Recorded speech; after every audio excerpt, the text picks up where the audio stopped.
પણ તમને જે વાત મારે કહેવી છે એ છે કે આપણે એવું માનીએ છીએ કે આપણે ત્યાં નારીવાદ, નારીની સ્વતંત્રતા, નારીનું સન્માન, નારીની ઇકોનોમિક ઇન્ડિપેન્ડન્સ બધું પશ્ચિમથી આવ્યું.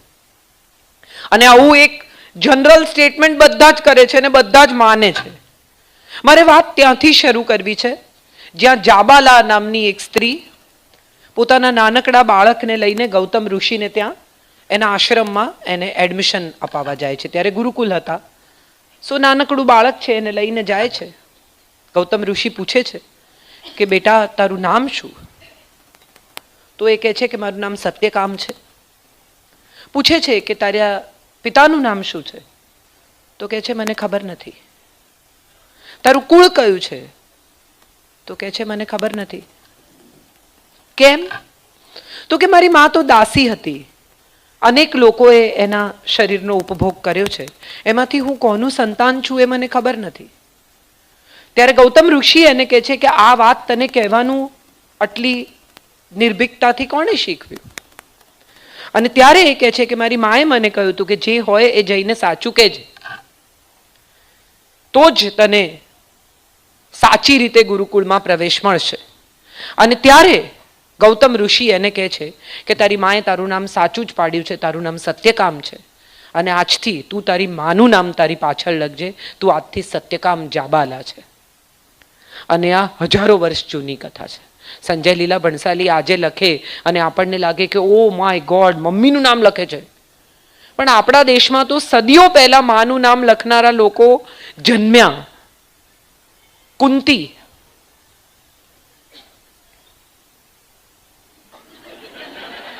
कुछ तो है तुझसे राबता. તો કુંતી, એના પતિ પાંડુને રોગ છે, શાપ છે કે સ્ત્રી સાથે સંભોગ કરશે તો એનું મૃત્યુ થશે. સંતાન નથી. કુંવારી કુંતીને જ્યારે દુર્વાસાની સેવા કરે છે ત્યારે દુર્વાસા મંત્રો આપે છે અને એમ કહે છે કે આ મંત્રનો તું ઉચ્ચાર કરીશ તો તું જે દેવનું આહ્વાન કરીશ એ આવશે અને તને સંતાન આપશે. કુંવારી છે, નાની છે, કુતૂહલ છે, ક્યુરિયોસિટી છે. સૂર્યનું આહ્વાન કરે છે કે સૂર્યથી તેજસ્વી કોણ છે? અને સૂર્ય પ્રગટ થાય છે અને કહે છે કે હવે તો આ મંત્રનો ઉચ્ચાર કર્યા પછી હું પાછો નહીં જઈ શકું. I have to give you a child. અને કર્ણનો જન્મ થાય છે. કુંતી એને એક બાસ્કેટમાં મૂકીને વહેતો મૂકે છે. એ પછી જ્યારે પતિ સાથે સંભોગ નથી થઈ શકતો અને પાંડુ નિર્વંશ મૃત્યુ પામશે એવો ભય લાગે છે, ત્યારે કુંતી એને કહે છે કે મારી પાસે આવા મંત્રો છે, તમે કહો તો હું દેવનું આહ્વાન કરું. તમે ઉપર આવી જાઓ. તમે કહો એ દેવનું આહ્વાન કરું અને એને બોલાવું અને એ મને સંતાન આપશે. આ પોતાના પતિને કહે છે કુંતી. એ પરમિશન માગે છે સ્પર્મ ડોનરની. આજે આપણે આઈવીએફની વાત કરીએ છીએ. આપણા દેશમાં આજથી સદીઓ પહેલા આઈવીએફ હશે કે દૈવી રીતે સંતાન આપ્યું હશે કે જે પણ પરિસ્થિતિ હશે, પણ પતિની જાણમાં પત્ની અન્ય દેવના બાળકની માં બને છે અને આપણે ત્યાં સ્વીકારાયું છે અને બહુ આનંદથી સ્વીકારાયું છે. એ વિશે કોઈએ કાનાફૂસી નથી કરી, એ વિશે કોઈ ગુસપુસ નથી. પૃથાપુત્ર કહે છે અર્જુનને, તો એનો અર્થ એમ થયો કે માનો દીકરો છે. બધાને શિવાજીની માનું નામ ખબર છે, કોઈને પિતાનું નામ ખબર છે? તો શિવાજીની માં કોણ? જીજાબાઈ. એણે શિવાજીને શિવાજી બનાવ્યો. આખી રાત ઘોડા પર ફેરવતી હતી, ક્રૂર માં હતી, બરાબર એને સીધો કર્યો અને જે કઈ શિવાજી બન્યા એની માના ટ્રેનિંગને કારણે બન્યા. Everything accepted. સવાલ એ છે કે આ દેશ સદીઓથી સ્ત્રીના આધુનિકરણમાં વિશ્વાસ કરતો દેશ હતો. આ દેશ ક્રોપટોપનો, ઓફ શોલ્ડરનો દેશ હતો. આપણે બધા હવે એકદમ સડનલી લાગે છે કે ઓહ આવા કપડા ઓફ શોલ્ડર આપણી સ્ત્રીઓ કંચુકી તો સદીઓ પહેલા પહેરતી હતી. એકદમ એમ થઈ ગયું કે આ બધું પશ્ચિમથી આવ્યું. કશું પશ્ચિમથી નથી આવ્યું. આ દેશમાં બધું જ પહેરાતું હતું, બધું જ ઓપન બેલી રાખવાની સિસ્ટમ તો સદીઓથી હતી. માત્ર કંચુકી પહેરે સ્ત્રી ને નીચેથી ધોતી પહેરે ને આખો ભાગ ખુલ્લો રહે, એ તો આ દેશમાં સદીઓથી પહેરવામાં આવતું હતું. અને ઉપર વસ્ત્ર લેતી હતી સ્ત્રીઓ. તો આપણે કઈ આધુનિકતાની પાછળ દોડી રહ્યા છે, ત્યાંથી મારો સવાલ શરૂ થાય છે. પશ્ચિમમાંથી જે આવ્યું કન્યા શિક્ષણ, ના, એક અંધકાર યુગ આવ્યો વચ્ચે કે જ્યારે કન્યા શિક્ષણ ઉપર પ્રતિબંધ આવ્યો. લોકોને એમ થયું કે ભણેલી સ્ત્રીઓ અવાજ ઉઠાવે છે, ભણેલી સ્ત્રીઓ આમ કરે છે. તો રાજા રામમોહન રાયે સતી પ્રથા બંધ કરાવી, બીજા લોકોએ આવીને શિક્ષણ શરૂ કરાવ્યું, કન્યા શિક્ષણનો પ્રચાર કર્યો. પણ એની પહેલા આપણા દેશમાં ભાસ્કરાચાર્ય, એમની દીકરી લીલાવતી, ભાસ્કરાચાર્ય આવડા મોટા જ્યોતિષજ્ઞ, ગણિતજ્ઞ, એમણે દીકરીના ગ્રહ જોયા, કુંડળી જોઈ, અને એમણે જોયું કે આને તો વૈધવ્ય યોગ છે, કંઈ પણ કરો આને વૈધવ્ય આવશે. તો શિવ પાર્વતીના વિવાહ થયા એવું મુહૂર્ત એમણે કાઢ્યું કે આ વૈધવ્ય કદી આવે જ નહીં. અને એક ક્ષણે, એ મિનિટે જો હસ્તમેળાપ થાય તો એમની દીકરી વિધવા નહીં થાય એવું જ્યોતિષજ્ઞ આટલા મોટા ભાસ્કરાચાર્ય નક્કી કર્યું. દીકરીને સુંદર તૈયાર કરી, બ્રાહ્મણ છોકરો શોધી કાઢ્યો, લગ્નની તૈયારી થઈ ગઈ. એ વખતે ઘડિયાળો હતી કે વાટકી ભરાઈ જાય એટલે એક ઘડી પૂરી થાય. છોકરી ક્યુરિયોસિટી છે, યુવાન છે, ઘડી ઘડી જોવા જાય છે કે કેટલી ઘડી બાકી છે, કેટલી ઘડી બાકી છે. અને એમાં નાકની ચૂક વાડકીમાં પડી જાય છે. વાડકી વહેલી ભરાઈ જાય છે થોડી ક્ષણ, અને વહેલા લગ્ન થઈ જાય છે અને વૈધવ્ય આવે છે. અને ભાસ્કરાચાર્ય નમ્ર હૃદય સ્વીકારે છે કે મારા જ્યોતિષ ની એટલી હેસિયત નથી કે હું વિધિના વિધાન સામે લડી શકું. અને પછી શું કરે છે? દીકરીને ગણિત ભણાવે છે. અને ગણિત એ લીલાવતી ગણિત, આજે તમે જે વૈદિક ગણિત બાળકોને ભણાવો છો એ લીલાવતી ગણિત છે. લીલાવતીએ રચેલા ગણિતનું પુસ્તક. આપણને ખબર નથી, માટે આપણને લાગે છે કે આધુનિકરણ પશ્ચિમમાંથી આવ્યું. આપણને ખ્યાલ નથી આપણા દેશની કથાઓ વિશે. પાણીની વ્યાકરણ રચે છે, કેટલી સદીઓથી લખી રહ્યા છે, વર્ષોના વર્ષો સુધી લખે છે. એના પછીની પેઢી, એના પછીની પેઢી, અને પાણીનીના હાથમાં હવે વ્યાકરણ આવ્યું છે જે પૂરું થવાનું છે. અને એમને લગ્ન થયા છે ભામતી સાથે. અને ભામતી, એમને ખબર પણ નથી કે મને કોણ જમાડી જાય છે, કોણ દીવો કરી જાય છે, અંધારું થાય છે ત્યારે કોણ લાઇટ કરે છે. વર્ષો વીતી જાય છે, વ્યાકરણ પૂરું થાય છે. અને જ્યારે પાણીનીને ખબર પડે છે કે આ કોણ છે, તો કે હું તમારી પત્ની છું, મારા તમારી સાથે વિવાહ થયા છે આટલા વર્ષોથી, અને હું તમારી સેવા કરી રહી છું, તો તમે આ વ્યાકરણ પૂરું કરી શક્યા છો. અને માટે એનું નામ ભામતી આપે છે. આવી કેટલી સ્ત્રીઓની કથાઓ આપણા દેશમાં છે. તમે લોયરની વાત કરો તો રાજ દરબારમાં વસ્ત્રો ખેંચાતા હોય ત્યારે એક સ્ત્રી ઊભી થઈને પૂછે છે કે પહેલા એમની જાતને હાર્યા કે મને હાર્યા, ને જો પહેલા પોતાની જાતને હારી ગયા હોય તો મને દાવ પર લગાડવાનો અધિકાર એમને છે કે નથી. આ કેટલો લોજિકલ સવાલ છે, તાર્કિક પ્રશ્ન છે કે તમે જ જો તમારી જાતને હારી ગયા છો તો તમને તમારી પત્નીને દાવ પર લગાડવાનો અધિકાર છે કે નથી. એને જવાબ કોઈ નથી આપી શકતું, કારણ કે બધા અધર્મના પક્ષે છે. જો એક જણે પણ એ દિવસે જવાબ આપ્યો હોત તો દ્રૌપદીને જવાબ મળ્યો હોત કે ના, એમને અધિકાર નથી. સીતા નિર્ણય કરે છે કે હું મારા પતિની સાથે જઈશ. એને કહી જ શક્યા હોત ને કે ના, એવી રીતે ભટકવા નથી જવાનું, અહીંયા ઘરમાં બેસો. પણ એના નિર્ણયને સંપૂર્ણ સ્વતંત્રતા આપવામાં આવે છે અને એ નિર્ણયને આદરપૂર્વક સ્વીકારવામાં આવે છે કે ભલે એને એના પતિ સાથે જવું હોય તો ભલે જાય. અને વનમાં જવાનો નિશ્ચય કરે છે. 14 વર્ષ વનમાં રહે છે. આ બધી જ સ્ત્રીઓ આપણા દેશની જ સ્ત્રીઓ છે. આ ક્યાંય બહારથી નથી આવી, આ ક્યાંય પશ્ચિમથી નથી આવી. રાવણ એને પોતાના ઘરમાં નથી લઈ જઈ શકતો કારણ કે રાવણને અભિશાપ છે. એ કથા બહુ ઓછા લોકો જાણે છે, પણ રાવણે જ્યારે એક સ્ત્રી પર નજર બગાડીને ત્યારે એને શ્રાપ મળ્યો છે કે તું જો કોઈ સ્ત્રીને એની મરજી વિરુદ્ધ અડીશ તો તું ભસ્મ થઈ જઈશ. માટે એ એને અશોક વાટિકામાં રાખે છે અને અંદર નથી લઈ જતો પોતાના મહેલમાં. પણ એ બધા પછી પણ એક સ્ત્રીની નજરમાં એવી તાકાત છે કે એક પુરુષને પોતાનાથી દૂર રાખી શકે. અને જ્યારે અગ્નિ પરીક્ષા કરવામાં આવે છે અને જ્યારે સીતા અગ્નિ પર ચડવાના છે એ પહેલા એ કહે છે કે હું સ્ત્રી છું, વીક છું, શારીરિક રીતે મારી પાસે એટલી તાકાત નથી કે હું એક પુરુષનો સામનો કરી શકું. તો શક્ય છે કે કોઈ પુરુષ મારી ઈચ્છા વગર મારા શરીરને અડે, પણ હું સ્ત્રી છું, એટલી બળવાન છું, એટલી મજબૂત છું કે મારી મરજી વગર મારા મનને કોઈ પુરુષ અડી શકે એમ નથી. અને આ મારું મન એ જ મારી પવિત્રતાની સાક્ષી છે. આ શ્લોક છે વાલ્મીકી રામાયણમાં. તો આપણે આ બધા ઇતિહાસમાં, પુરાણમાં, આ બધી કથાઓમાં નથી જતા. મણિબેન સરદારની દીકરી આખી જિંદગી લગ્ન નથી કરતી, પિતાની સેક્રેટરી બનીને રહે છે. કસ્તુરબા તદ્દન નિરક્ષર અને ગાંધીજી બેરિસ્ટર, અને ગાંધીજી પોતાની લગોલગ બેસાડે છે. એક નિરક્ષર પત્નીને દુનિયાથી સંતાડવાને બદલે એ પોતાની સાથે બેસાડે છે, એને સન્માન આપે છે.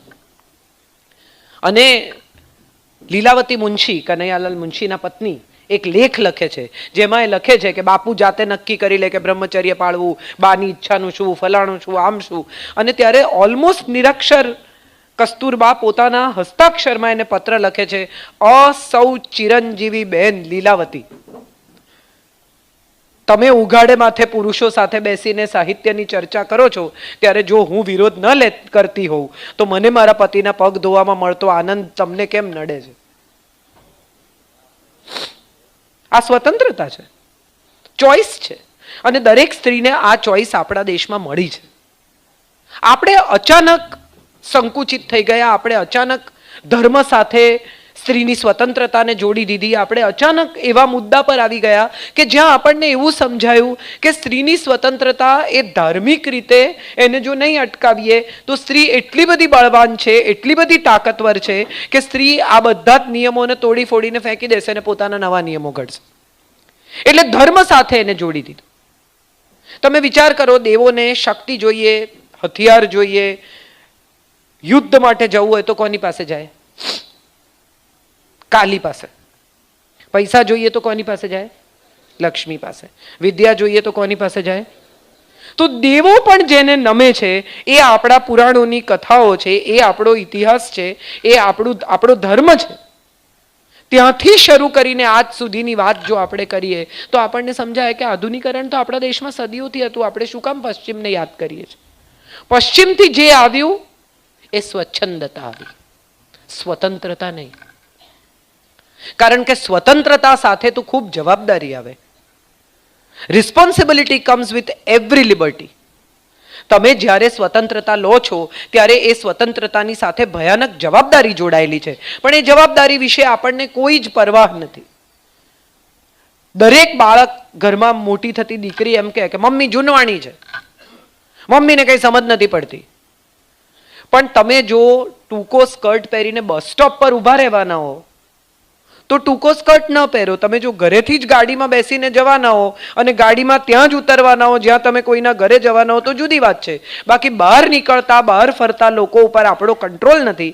તમે ટૂંકો સ્કર્ટ પહેરીને બસ સ્ટોપ પર ઊભા છો, 4 લોકો તમને જે દ્રષ્ટિથી જુએ છે એ યોગ્ય નથી, આવું તમારી માં તમને સમજાવે છે, ત્યારે તમને એવું લાગે છે કે મમ્મી જૂનવાણી છે, મમ્મીએ દુનિયા જોઈ છે. માટે કદાચ મમ્મીના વિચારો પોતાના અનુભવમાંથી ઘડાયેલા જ્ઞાનમાંથી આવ્યા છે.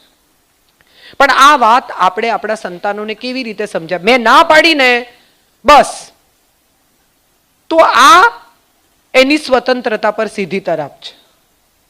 કમ્યુનિકેશન આપણા દેશમાં 0 છે. આપણે આપણા બાળક સાથે સૂચનામાં વાત કરીએ છીએ, સંવાદમાં નહીં.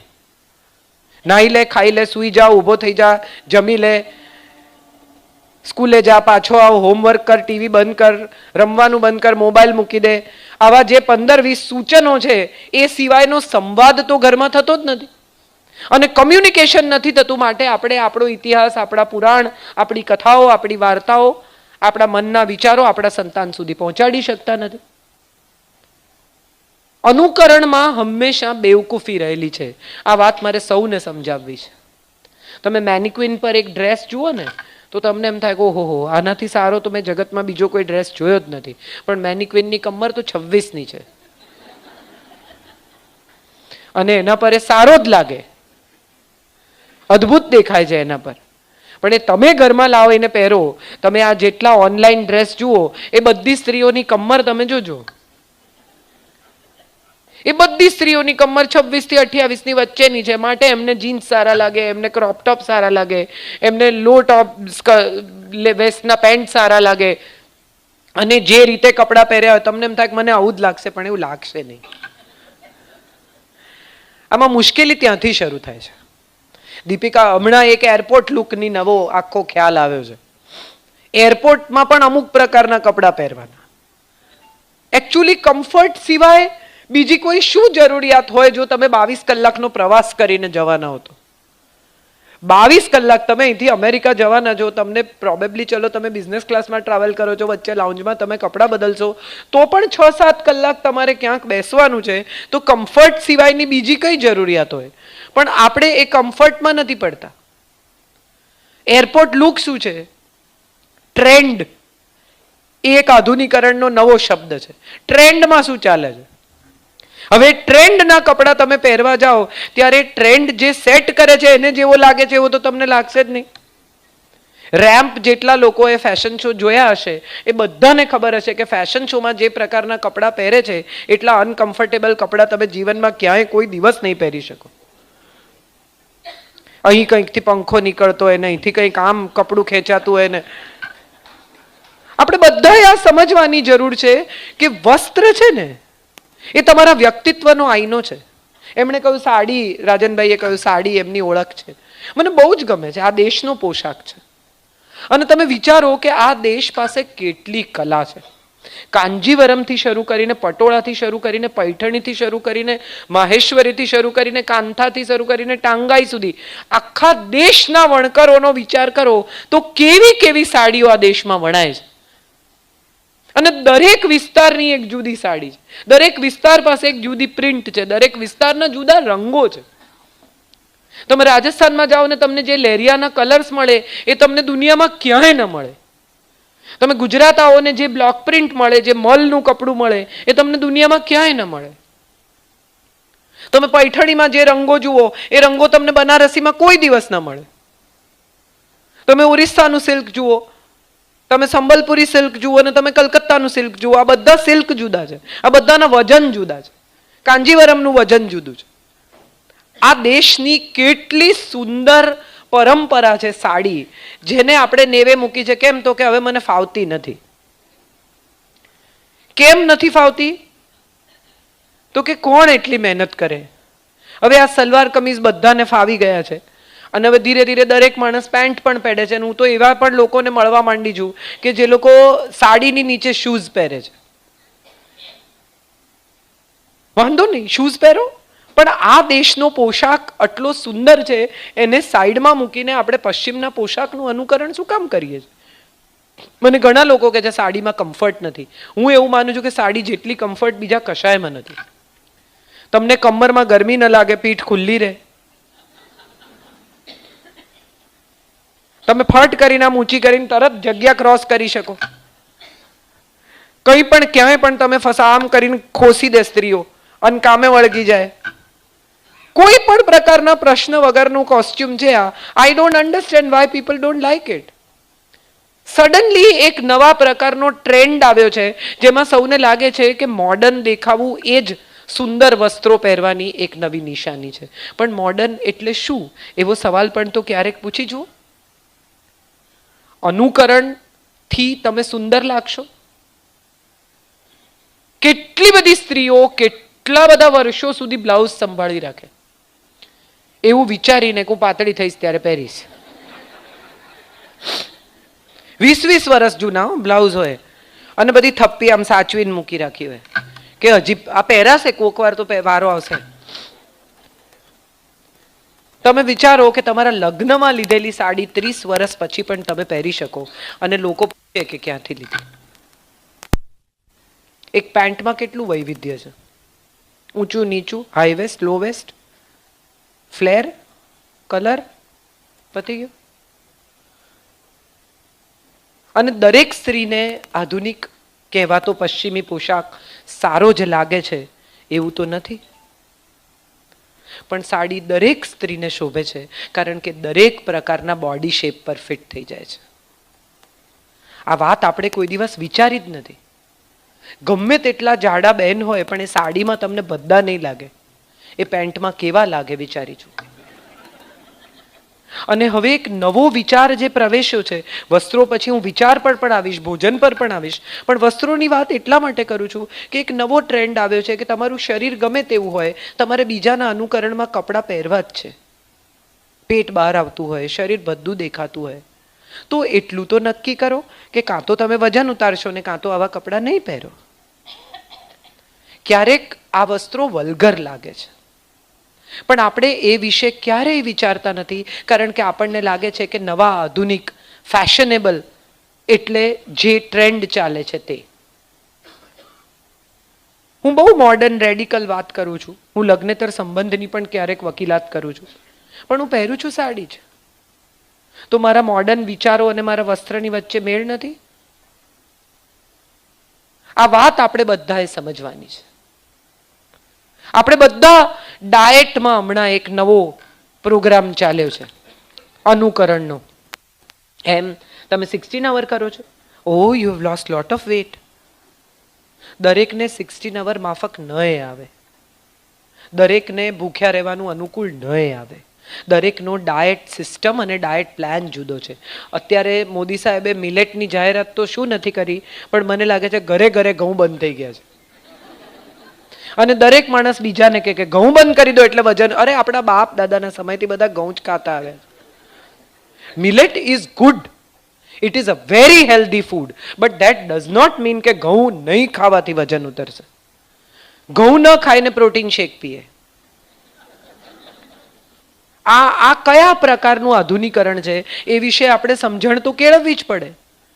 અને મોટા ભાગના લોકોને ડાયટ પ્લાન, બોડી શેપ, બોડીની સિસ્ટમ આવી કોઈ સમજણ કેળવવાની જરૂર નથી લાગતી. બીજા કરે છે એટલે હું કરું. મેં આજથી સલાડ ખાવાનું ચાલુ કરી દીધું, બહુ સારું કર્યું, પણ તમને પચે છે? તમારા લીવરમાં સેલડ ડાયજેસ્ટ થાય છે? તમે ચેક કર્યું છે? તમને આ પોસાય છે? દરેક માણસને હવે એક વિચિત્ર આધુનિકતા સાથે જોડાઈ જવું છે. હમણાં કોઈકે મને એક બહુ સરસ મેસેજ મોકલ્યો છે કે અમદાવાદમાં જેટલા લોકો દારૂ પીને ગાડી ચલાવીને અથડાવીને મરી જાય છે ને, એને લેવા યમ નથી આવતા. કેમ? તો કે અથડાઈને મર્યા છે તોય એમ કે છે પાડો તો હું જ ચલાવીશ, તમે પાછળ બેસી જાઓ. આ કયા પ્રકારની, મને બહુ મજા એટલા માટે આવી કે હું વિઝ્યુઅલાઇઝ કરી શકું કે ગાડી હું જ ચલાવીશ એવી જીદ કરીને ઠોકીને પતી ગયા છે, અને તોય જીદ તો એ જ છે કે હું જ ચલાવીશ. આપણે બધા એક એવા સમયમાં પ્રવેશી ગયા છીએ જે સોશિયલ મીડિયાનો સમય છે. દરેકે દરેક માણસને ફેસબુક છે, દરેકે દરેક માણસ પાસે ઇન્સ્ટા છે. નવા છોકરાઓ રોજ ઇન્સ્ટા પર બધું પોસ્ટ કરે છે, રીલ આવે. તમે વિચારી જુઓ કઈ ઉંમરના પતિ પત્ની રીલ શૂટ કરે છે, ડાન્સ કરીને, ફલાણું કરીને, ઢીકણું કરીને reel. Fun is entertainment. I love entertainment, but you definitely check whether you are doing it for your entertainment or others' entertainment. This is the most important question we all must ask.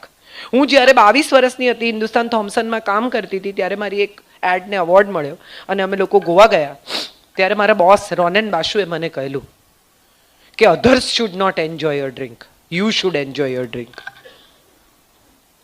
તમે દારૂ પીને બેકી જાઓ અને બીજા માટે મનોરંજન બનો એવું નહીં કરતા. તમને તમે પીઓ ત્યાં સુધી મજા આવે તો વાંધો નથી. Now our social media is entertainment for others. અને દરેક માણસને આ આધુનિકતાની ફ્રેમમાં પ્રસિદ્ધ થવું છે. કોકના ફેસબુક પર જઈને કંઈ લખી આવવું, ગમે તેમ ટ્રોલ કરી આવવું, રીલ બનાવવા. અને પડોશી જો તમને એમ પૂછે કે તમે શું લઈ આવ્યા શાકમાં, અથવા ક્યાં જઈ આવ્યા, અથવા તમારે ઘરે ગઈકાલે કોણ આવેલું, તો આપણને લાગે છે અમારી પ્રાઇવસીમાં ઇન્વેડ કરે છે. મેનર્સ નથી? કેવા પ્રશ્નો પૂછે છે, બધું જાણવું હોય છે એમને, પણ તમારી પ્રાઇવસી છે જ ક્યાં? તમે તો બધું ફેસબુક પર મૂકી દીધું છે. તમે શું ખાધું, શું પીધું, ક્યાં ગયા, કોને મળ્યા, બધું તો ફેસબુક પર છે. પ્રાઇવસી ક્યાં છે તમારી? પ્રાઇવસી જેવી કોઈ ચીજ છે જ નહીં તમારી જિંદગીમાં. તો એ બિચારા પૂછે એમાં વાંધો ક્યાં છે? આપણે બધા અજાણતા જ આ આધુનિકતાના નામે આપણા જીવનને ખુલ્લું કરતા ગયા છીએ. આપણે શું જીવીએ છીએ, ક્યાં જઈએ છીએ, કોને મળીએ છીએ, શું ખાઈએ છીએ, બધા ફોટા પાડે દરેક વસ્તુના. તમે જે ખાવ એના ફોટા. અરે એમ હોય?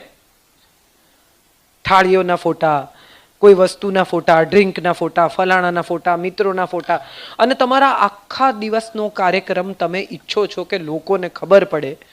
મોદી સાહેબ પણ આટલું તો નથી પ્રચાર કરતા પોતાનો જેટલો આપણે કરીએ છીએ.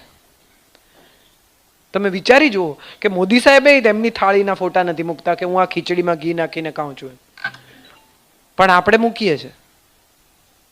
સવાલ એ છે કે આધુનિકતા નથી, આ અનુકરણ છે. અનુકરણ એટલા માટે છે કે બીજા લોકો મૂકે છે માટે મારે મૂકવું છે. તમે ક્યાંક જાઓ, મોટાભાગની સ્ત્રીઓ ખાસ આને સાથે જોડાયેલી ફોટો ફોટો ફોટો. મને હંમેશા એમ થાય કે આટલા સ્વિટ્ઝરલેન્ડ જેવી જગ્યાએ તમે આવ્યા છો. અમે કેબલ કારમાં જતા હતા અને એ બહેન એટલા બધા ઉત્સાહી ફોટા પાડવાના કે કેબલ કારની આજુબાજુ દેખાતા સૌંદર્ય વિશે એમને ઝીરો ઇન્ટરેસ્ટ હતો. એમનો ફૂલ ઇન્ટરેસ્ટ એ હતો કે હું ફોટા પાડું અને નેટવર્ક મને ક્યાં મળે ત્યાંથી હું આ અપલોડ કરું કે હું સ્વિટ્ઝરલેન્ડમાં છું. ત્યારે મને સવાલ એ થાય છે. અને પછી લાઈક ગણવાના, વાડકી વ્યવહાર. તમે મને લાઈક આપશો તો હું તમને આપીશ, તમે મને નહીં આપો તો હું તમને નહીં આપું. ડિપ્રેશન આવી જાય, ફોમો. હવે તો નવા છોકરાઓને જે આધુનિકરણમાં ઘૂસી ગયા છે એ લોકોને ફિલિંગ ઓફ મિસિંગ આઉટ થાય છે. એમના જો ફોલોઅર્સ ઘટે કે એમને અમુક લોકો લાઇક્સ ના આપે કે એમના પર ટ્રોલિંગ થાય તો આત્મહત્યાના કિસ્સા બને છે.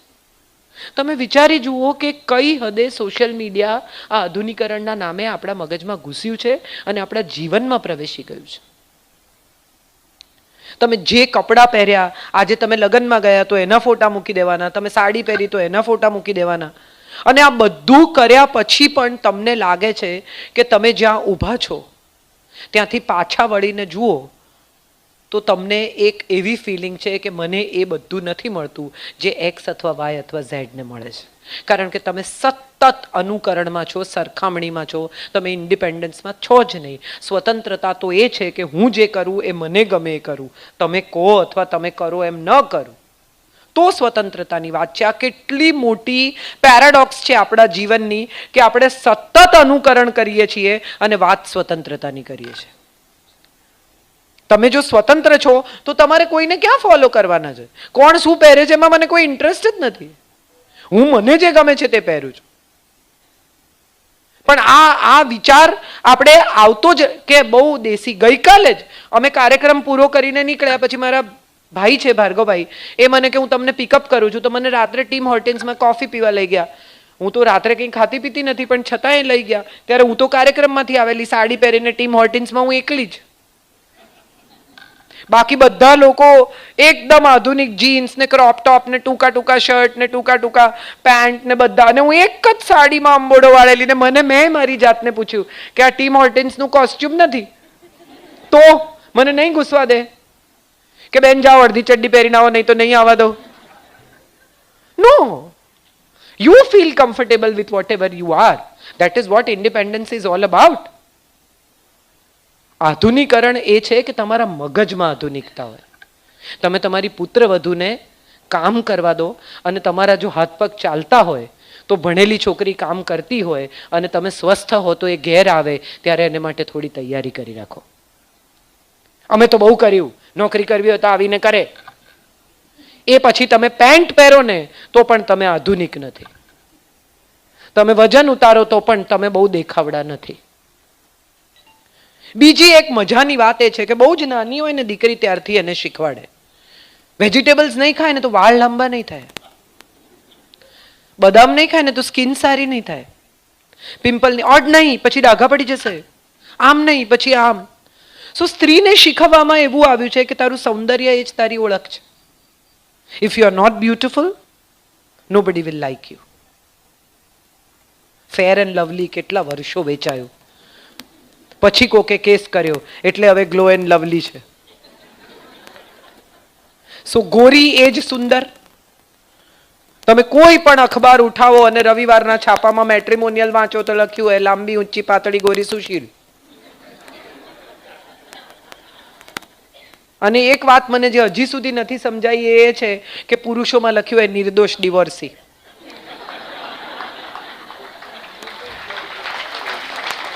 એટલે તમે જાતે જ નક્કી કરી લીધું કે હું નિર્દોષ છું. બીજાને પણ તક આપો. જેની સાથે ડિવોર્સ થયા છે એને ફોન કરો કે આ નિર્દોષ છે, તો સમજાય કે નિર્દોષ છે કે નથી. ટાઇટલ નિર્દોષ divorcee. So these are my questions. કે શેને આપણે આધુનિકતા કહીએ છીએ? તમે વિચાર કરો, હજી કેટરરના બિલ બાકી હોય, એલ્બમ ના આવ્યા હોય અને દીકરી પાછી આવી જાય. કેમ? તો કે નથી ફાવતું. એટલે ન ફાવવા જેવું શું છે? તમે 5 વર્ષ 2 વર્ષ એન્ગેજમેન્ટ રાખ્યા, 2 વર્ષ જોડે ફર્યા, તમે એકબીજાને બરાબર ઓળખ્યા, પછી આ નિર્ણય કર્યો છે. એક જમાનો હતો કે જ્યારે દાદા દાદી એકબીજાને જોયા વગર પરણી જતા હતા અને લગ્ન જીવન 60 વર્ષ ચાલતા હતા. એ પછી માતા પિતાનો સમય આવ્યો કે ચલો મળ્યા, ઓળખ્યા, થોડોક સમય અરેન્જ મેરેજમાં એકબીજાને ઓળખવાનો માતા પિતાએ સમય આપ્યો આધુનિકતાના નામે, ને પછી લગ્ન. હોય લગ્ન જીવન 30-35 વર્ષ ટકી ગયા. અને આ 5-5 વર્ષ સુધી બે જણા એકબીજાને સમજે, ઓળખે, જાણે, સાથે હરે ફરે, રોજ સાંજ સાથે વિતાવે, અને લગ્ન પછી કે નથી ફાવતું. એટલે શું નથી ફાવતું? એવો સવાલ પૂછે તો કે મને સમજતો નથી. ત્યારે હસવું આવે કે રોકેટ સાયન્સ છો તમે કોઈ? કે બીજગણિતનો કોઈ બહુ અઘરો દાખલો જો તમને સામેનો માણસ ન સમજી શકે? તમે સરળ કેમ નથી? સમજવામાં બાકી શું છે? આ આધુનિકતા આપણને સંકુલ બનાવે છે, કોમ્પ્લેક્સ. આપણે બહુ કોમ્પ્લેક્સ થઈ ગયા છીએ. હું જે કહું છું એ તમે નથી સમજતા, તમે જે કહો છો એ હું નથી સમજતી. આ દરેક વખતે જ્યારે જ્યારે કોમ્યુનિકેશનની પરિસ્થિતિ આવે છે ત્યારે આધુનિકતાના નામે આપણે બધા અજાણતા જ પણ એવી દલીલોનું અનુકરણ કરીએ છીએ કે જે જીવનમાં બિલકુલ કામની નથી. તમે વિચારી જુઓ તો તમને સમજાય કે સામેનો માણસ તમને એમ કે આ દલીલ આમ, આનું આમ, આ શેને માટે? કેટલું બધું મગજ આપણે બિનજરૂરી દલીલોમાં વાપરીને જાતને સાબિત કરવામાં સમય વિતાવી દઈએ છીએ. શું સાબિત કરીએ છીએ? કોની સામે કરીએ છીએ? એ સવાલ બહુ અગત્યનો છે. અને ત્રીજી સૌથી મહત્વની વાત મારે તમને જે કહેવી છે એ યુવાન એટલે સુંદર નહીં. મમ્મીને કોઈ પૂછે ને, મમ્મીને દીકરી જોડે જતા હોય કે કોઈ કહે નહીં હો તમે એના મોટા બહેન જેવા લાગો છો, મમ્મી શરમાઈ જાય. આ ચાંદલો જેમની રાજનભાઈએ વાત કરી ને, એ ફિલ્મમાં ડાયલોગ છે. હિરોઈન એવું કહે છે કે મારી ઉંમર 54 વર્ષની છે. એમાં કંઈ છુપાવવાનું નથી. મારા ચહેરા પર કરચલી છે, મારા વાળ ધોળા છે. અને જ્યારે હિરોઈન એમ કહે છે કે હું તારી સાથે વૃદ્ધ થવા માંગુ છું, ત્યારે હિરોઈન એમ કહે છે કે હું તો વૃદ્ધ જ છું ભાઈ. વાર્તા અહીંથી જ શરૂ થાય છે. હું ઓલરેડી ઓલ્ડ છું. I am reaching 60 in coming few years. So what? Am I not beautiful? Am I not caring myself well? It is not about tight skins and it is not about low waistlines. It is more about somewhere તમારું brain કેટલું આધુનિક છે, તમે કેટલી આધુનિકતા પચાવી શકો છો, તમે કેટલું નવું જ્ઞાન સ્વીકારી શકો છો, તમે ટેકનોલોજી સાથે કેટલા ફ્રેન્ડલી થઈ શકો છો. મોટા ભાગની મમ્મીઓ આર્ગ્યુમેન્ટ કરે ને ત્યારે દીકરીને એવું કે બસ હું માં છું કે તું માં છે, અને પછી 5 જ મિનિટમાં એને એમ કે જો ને આ ફોનનું કંઈ નથી ચાલતું. એટલે તરત પેલી આમ હમણાં 2 મિનિટ પહેલા તો કહેતી હતી કેટલી ઝડપથી તમે ટેકનોલોજી સાથે ફ્રેન્ડલી થઈ શકો છો, કેટલી ઝડપથી તમે નવી દુનિયા સાથે કદમ મિલાવી શકો છો, ઝડપથી તમે નવા લોકોના નવા વિચારો સ્વીકારી શકો છો. કેટલી બધી મધર ઇન લોઝ મારી સાથે વાત કરે, ઘણીવાર મેલ આવે ત્યારે એવું કહે કે મારી પુત્રવધુ આમ છે, મારી પુત્રવધુ તેમ છે, મારી પુત્રવધુ મને સમજતી નથી, મેં આટલો સંઘર્ષ કર્યો, મેં જીવનમાં આમ કર્યું. ગયો ને એ સંઘર્ષ ગયો. આધુનિકતા એટલે ભૂતકાળને પાછળ છોડી દેવો અને ભવિષ્ય તરફ જોવું. મોટા ભાગના લોકોનો પ્રોબ્લેમ એ છે કે ભૂતકાળમાં જ જીવ્યા કરે છે. અમારા જમાનામાં તોથી ચાલુ થાય, અમે અમારી સાસુની સામે આવું નતા બોલી શકતા, તો હવે તમારો પ્રોબ્લેમ છે. એ બોલે છે, સાંભળો, બીજો કોઈ ઓપ્શન નથી તમારી પાસે. અમારે તો પપ્પા ડ્રોઈંગ રૂમમાં બેઠા હોય ને તો અમે પસારે ના થઈ શકીએ. પેલી અડધી ચડ્ડી પહેરીને પપ્પાની બાજુમાં બેસીને ચા પીવે છે, તો શું પ્રોબ્લેમ છે? તમે એક તરફથી એમ કહો છો કે અમે તો દીકરી લાવ્યા છીએ, તો દીકરીની જેમ વર્તી રહી છે ને. બી હેપી અબાઉટ ઇટ કે દીકરીની જેમ વર્તી રહી છે. એ દીકરી જ બની છે તમારા ઘરમાં, એ પુત્રવધુ નથી. તો એ આધુનિકતા કેમ આપણે નથી સ્વીકારતા? કેટલી બધી મમ્મીઓ, સાસુઓ ખાસ કરીને, અમે તો બધું પહેરવાની છૂટ આપી છે. તમે કોણ છૂટ આપનારા? જેલર છો કે યુનિફોર્મ સિવાયના કપડાં પણ પહેરી શકો છો? કેટલા બધા ઘરોમાં 3 રસોઈ થાય. એક વડીલો માટે સાંજની, એક વચ્ચેના લોકો માટે જેને ભાખરી શાક જેવું બેઝિક ડિનર જોઈએ છે, અને એક યુવાન છોકરાઓ કે જે પાસ્તા, પિઝા અને આઈટમ ખાવા માંગે છે. આ 3 પ્રકારની રસોઈ લગભગ મોટા ભાગના ઘરોમાં સાંજે બને. અને ત્યારે મને સવાલ એ થાય કે વડીલો આમ બધી મોટી આધુનિકતાની વાત કરે તો 2 દિવસ ચલાવી ના શકે અઠવાડિયામાં? આ પુત્રવધુ જે મહેનત કરી રહી છે 3 જણાને ખુશ રાખવાની, એની સાથે થોડુંક એડજસ્ટમેન્ટ કરીને હું આધુનિક છું અને હું તમારી સાથે જે બનશે તે ખાઈ લઈશ. કેટલું ખાવું છે? અમુક ઉંમરે તમારી ભોજનની ક્વોન્ટિટી કેટલી થઈ જાય છે. પણ ના, ત્યાં આધુનિકતા નથી, ત્યાં પરંપરા છે, રૂઢિચુસ્તતા છે.